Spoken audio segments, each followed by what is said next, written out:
CAA ਤੇ ਕੇਂਦਰੀ ਗ੍ਰਹਿ ਮੰਤਰੀ ਅਮਿਤ ਸ਼ਾਹ ਦੇ ਵੱਲੋਂ ਵੀ ਜਿਹੜਾ ਬਿਆਨ ਦਿੱਤਾ ਗਿਆ ਹੈ। ਸੀਏਏ ਕਾਨੂੰਨ ਕਦੇ ਵੀ ਵਾਪਸ ਨਹੀਂ ਲਿਆ ਜਾਵੇਗਾ। ਕੇਂਦਰੀ ਗ੍ਰਹਿ ਮੰਤਰੀ ਅਮਿਤ ਸ਼ਾਹ ਦਾ ਇਹ ਬਿਆਨ ਹੈ ਤੇ ਉਹਨਾਂ ਦੇ ਵੱਲੋਂ ਕਿਹਾ ਗਿਆ ਕਿ ਇਹ ਕਾਨੂੰਨ ਹੈ ਜਿਹੜਾ ਕਦੇ ਵੀ ਵਾਪਸ ਨਹੀਂ ਲਿਆ ਜਾਏਗਾ। ਤੇ ਅਮਿਤ ਸ਼ਾਹ ਦੇ ਵੱਲੋਂ ਜਿਹੜਾ ਸੀਏਏ ਕਾਨੂੰਨ ਦੇ ਬਾਰੇ ਕਿਹਾ ਗਿਆ, ਇਸ ਕਾਨੂੰਨ ਨੂੰ ਕਦੇ ਵੀ ਵਾਪਸ ਨਹੀਂ ਲਿਆ ਜਾਏਗਾ। ਕੀ ਕੁਝ ਉਹਨਾਂ ਦੇ ਵੱਲੋਂ ਹੁਣ ਕਿਹਾ ਜਾ ਰਿਹਾ ਹੈ ਉਹ ਵੀ ਤੁਹਾਨੂੰ ਸੁਣਾਵਾਂਗੇ। नागरिकता लेने के लिए अप्लाई कर सकते हैं। भारत सरकार इनकी भारत की सुरक्षा और भारत की बाकी सारी चीजों को देखते हुए उसका निर्णय करेगी। अच्छा, तो एक रास्ता किसी के लिए बंद नहीं है। ये स्पेशल एक्ट इसलिए बनाया है कि ये किसी भी वैध डॉक्यूमेंट के बगैर शरण में आए हैं, बॉर्डर क्रॉस कर कर आ गए हैं। तो अब आपने पोर्टल भी खोल दिया है, उसमें वो सारे डिटेल्स करेंगे।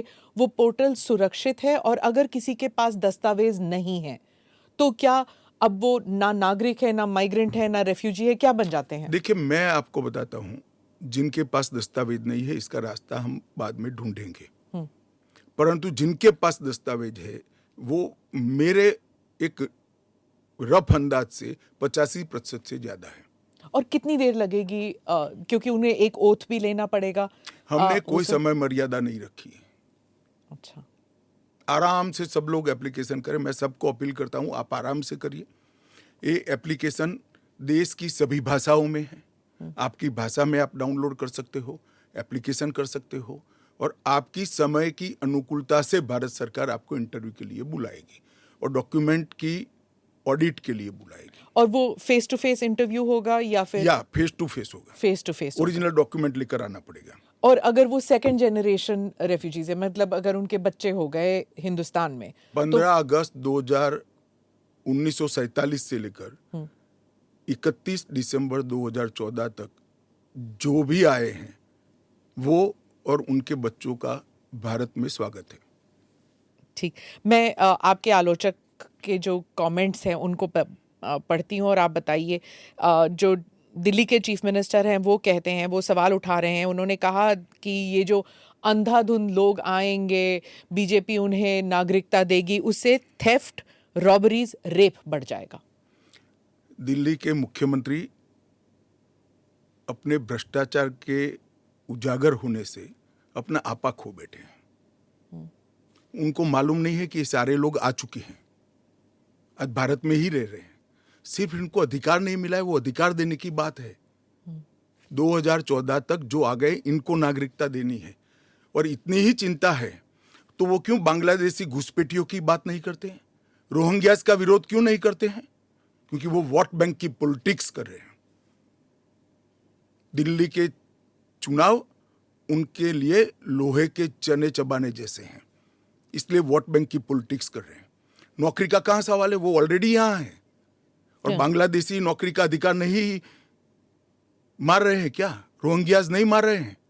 इनके लिए तो आप कभी नहीं बोले भाई। सिर्फ जो हिंदू शरणार्थी आए हैं, जो बौद्ध शरणार्थी आए, जो जैन, पारसी और क्रिश्चियन शरणार्थी, इसी का विरोध कर रहे हैं। वो यही कह रहे हैं कि आप अपने नागरिकों को नौकरी नहीं दे पा रहे हैं और इनको आप स्मिता जी वो पार्टीशन के बैकग्राउंड को भूल गई हैं। शायद उनको जो निराश्रित आए थे, जो रेफ्यूजीज आए थे, इनके परिवार के साथ एक चाय पीनी चाहिए। अरबों खरबों रुपए की संपत्ति छोड़कर रेफ्यूजी बनकर यहां आए थे, दिल्ली के बाजार में सब्जियों की दुकान लगाई थी। मोदी जी ने विभाजन की विभीषिका का दिन मनाकर उसको हिस्ट्री का हिस्सा बनाया है। इन लोगों के मन में संवेदना नहीं है, वो समझते नहीं है वहां धर्म के आधार पर इनके परिवार की महिलाओं का गौरव छीना जाए, अपमानित किया जाए, क्या करेंगे वो? इनकी वेदना हम भी नहीं सुनेंगे। 50 में आ गए, 60 में आ गए, 70 में आ गए, 80 में आ गए, आज भी नागरिकता नहीं है। बच्चों को अस्पताल में दाखला नहीं मिलता है, ढंग की नौकरी नहीं मिलती है, छुट भैया नौकरी करते हैं, अपने नाम से प्रॉपर्टी नहीं ले सकते हैं, मतदान नहीं कर सकते हैं। क्यों? क्या गुनाह है उनका? विभाजन का फैसला उन्होंने नहीं किया था, कांग्रेस पार्टी ने किया था। और उस वक्त सब ने कहा था कि जो आएंगे उसको हम नागरिकता देंगे। अब अपने वादे से मुकर जाना, मैं मानता हूं कि हमें तो कम से कम मंजूर नहीं है। इनकी संवेदनाओं को भारतीय जनता पार्टी भी महसूस करती है, इस देश के प्रधानमंत्री भी महसूस करते हैं और हम मानते हैं कि इनकी ये 75 साल की वेदनाओं का अंत कभी न कभी आना चाहिए और ये चुनाव के पहले आ जाए, वो ठीक है। ममता बनर्जी पे आती हूँ।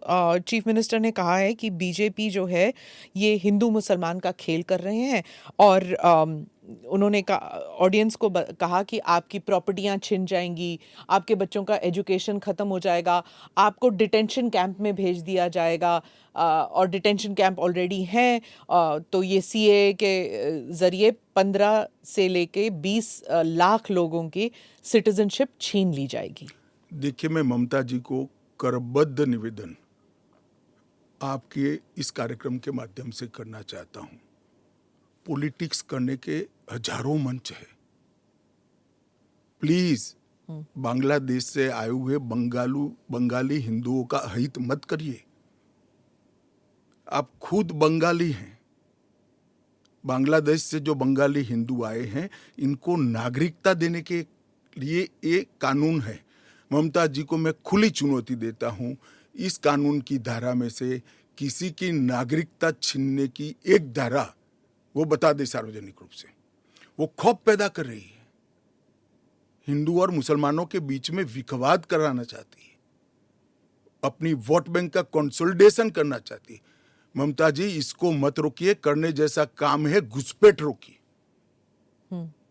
नहीं रोक रही है वो नहीं कर रही, आप हमें कोऑपरेट नहीं कर रही।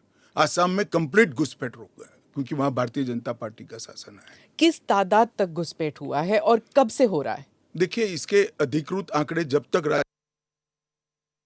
कोऑपरेट न करे, ढूंढना बहुत दिक्कत होती है क्योंकि कलेक्टर के हाथ में पूरा मशीनरी और डिटेंशन कैंप की बात, मगर वो दिन दूर नहीं है जी, वो दिन दूर नहीं है कि वहां पर भी भारतीय जनता पार्टी की सरकार आएगी और हम इसको कड़ाई से रोकेंगे। इसीलिए तो आपको चाणक्य कहते हैं पॉलिटिक्स। नहीं, मैं मानता हूं कि अगर इसी प्रकार की पॉलिटिक्स आप करेंगे, इतने महत्वपूर्ण राष्ट्रीय सुरक्षा के मुद्दे के साथ अपीसमेंट की पॉलिटिक्स कर घुसपैठ होने देंगे, जो शरणार्थी आए हैं उनको नागरिकता देने का विरोध करेंगे, तो जनता आपके साथ नहीं रहेगी।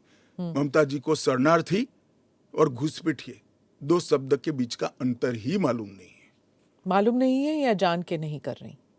अब मैं तो जो बोलती है वो सच मानता हूं, इसलिए कह रहा हूं मालूम नहीं है। डिटेंशन कैंप के बारे में बताइए, इसके बारे में बहुत गलतफहमी आ रही है। ऐसा है, आप स्मिता जी इतनी जागरूक पत्रकार है, देश की जानी मानी पत्रकार है, आप भी स्वयं एक बार सीएए को पढ़ लेती, इसके रूल्स को पढ़ लेती, तो मालूम पड़ता इसमें कोई कैंप की प्रोविजन ही नहीं।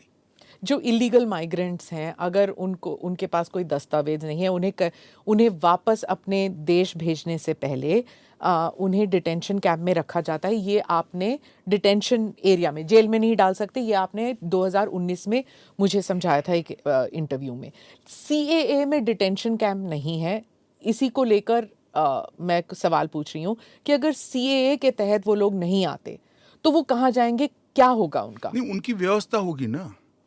100 लोगों का प्रॉब्लम है तो उसमें से 85 का तो अभी क्लियर हो रहा है, बाकी का आगे सोचेंगे। तो कितने लोग होंगे आपके हिसाब से? लाखों में, करोड़ों में, हजारों में, कितने लोग हैं? देखिए, ढेर सारे लोग हैं, इसकी कोई गिनती नहीं है। वो जब एप्लीकेशन आएगी और बहुत सारे लोग, ये जो मिस कैंपेन चल रहा है, अपप्रचार चल रहा है, इसके कारण शायद एप्लीकेशन करते हुए भी डरेंगे। मैं सबको आश्वस्त करना चाहता हूं, आप यहां पर अप्लाई कर दीजिए। नरेंद्र मोदी गवर्नमेंट पर भरोसा रखिए, आपको रिट्रोस्पेक्टिव इफेक्ट से सिटीजनशिप दी जाएगी। आपका अवैध तरीके से भारत में आना, इस शरणार्थी के रूप में आपको स्वीकृति ये कानून दे रहा है। इसका कोई क्रिमिनल केस आप पर होगा नहीं और आपकी भारत में की हुई सारी एक्टिविटी को भी वैधता प्रदान की जाएगी। तो किसी को डरने की जरूरत नहीं है। उनके पास एक्स्ट्रा राइट्स होंगे या इक्वल राइट्स होंगे या कम राइट्स होंगे? इक्वल राइट होंगे, वो भारत के नागरिक माने जाएंगे। मेरा और आपके जितना ही अधिकार उनका होगा। एक और बात थी, वो एक तो गलतफहमी, अप्रचार कहिए या जो भी है, या कंफ्यूजन ही कहिए, कि असम में सीएए लागू होगा या नहीं होगा, और एनआरसी और सीएए ये इनका क्रॉसिंग है कि नहीं? इंटर देखिए, असम में जो एनआरसी की ऑर्डर हुए वो सुप्रीम कोर्ट ऑफ इंडिया की, इसका सीए से कोई लेन देन नहीं है। आसाम नहीं, देश के हर हिस्से में सीए लागू होगा। सिर्फ नॉर्थ ईस्ट के राज्य जहां पर 2 प्रकार के विशेषाधिकार उनको दिए गए हैं, वो विशेषाधिकार के तहत जो राज्य आते हैं उनको ही सीए नहीं होगा। एक इनर लाइन परमिट का प्रोविजन है और संविधान की 6ठी अनुसूची में शामिल जनजातीय क्षेत्र है। हाँ, वो जो 6 शेड्यूल जो 6 शेड्यूल में वो असम के कुछ जम्मू कश्मीर के कुछ इलाके, राजस्थान के कुछ इलाके, हिमाचल के कुछ इलाके आते हैं उसमें। वहाँ नहीं लागू होगा, बाकी सब जगह लागू हो जाएगा। पर लोग नहीं जानते ना, क्योंकि कुछ साल वो यहाँ हैं, कुछ साल, और जो ट्राइबल इलाके हैं उनका जो कॉम्पोजिशन है वो बदलेगा नहीं सीए की वजह से? जरा भी नहीं बदलेगा। ट्राइबल कॉम्पोजिशन और उनके अधिकार को हम जरा भी डाइल्यूट नहीं कर रहे हैं।